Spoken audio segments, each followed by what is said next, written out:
My name's Telfer. I was in the army for 15 years. I was a Royal Scots Dragoon Guard on Challenger 2s in Germany for some of my career, and then I transferred to the Household Cavalry and split that between the Armoured Regiment in Windsor and the Household Cavalry Mounted Regiment in Knightsbridge. I left the army in 2017, having done 2 operational tours, Op Telic 7 in Iraq and Op Herrick 11 in Afghanistan. I was put onto Waterloo Uncovered by a former colleague of mine.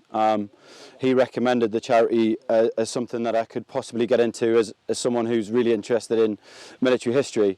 And it was then I found out about the Battlefields Uncovered #1 course that's run by the charity.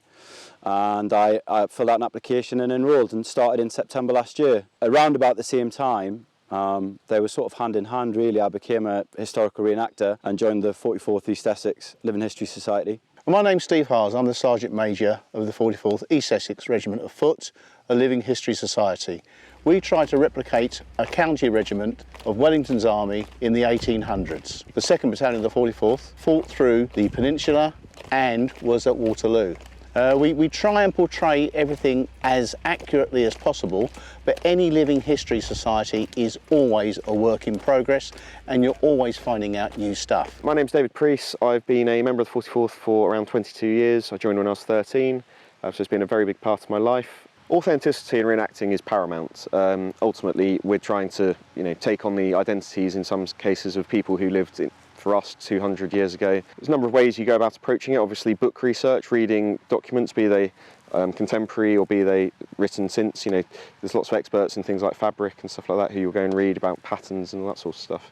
Earlier last year we went to Chelmsford Museum. They've got an original 44th officer's coat. We had a look at that, had a look at the fabric, the cut, and that you can glean so much information from looking at those original artefacts. Well, this weekend the chaps are marching approximately 30 miles, 15 miles each day, and the whole point of the march is to try and replicate the distance that the 44th marched from Belgium to Quatre Bras and then back to Waterloo in 1815. And tonight they'll be camping exactly as close as we can make it with health and safety as they would have done 207 years ago. So this evening we'll be eating period rations. So there was some variation on that, but probably the most quintessential item on the menu was ship's biscuit. So a pound of that. It's the sort of stuff you see in the films where it's quite hard and you tap it on the table and it makes a knocking sound. So we've got a pound of that, a pound of beef. They could be issued beef or pork, although only half a pound of pork instead of the pound of beef that we're having today. And then we'll also have some rice and some peas mixed in. We did have some cheese as well, however that's already been eaten. That was our lunch earlier. The plan is to try and raise money for Waterloo Uncovered and for the 44th East Essex, the proceeds being split evenly. Our original target was 1,815, but we've already well exceeded that, and it's going to be a great result for both organisations. The main inspiration for it really was to try and give back something to the charity. They really helped me not only become more academic and learn things that I sort of didn't have a chance to learn before I left school, but also they do so much for people I know and for other veterans that I felt it was really important to give something back. I think it's very important as a former serviceman to give something back to that service community, to a service charity.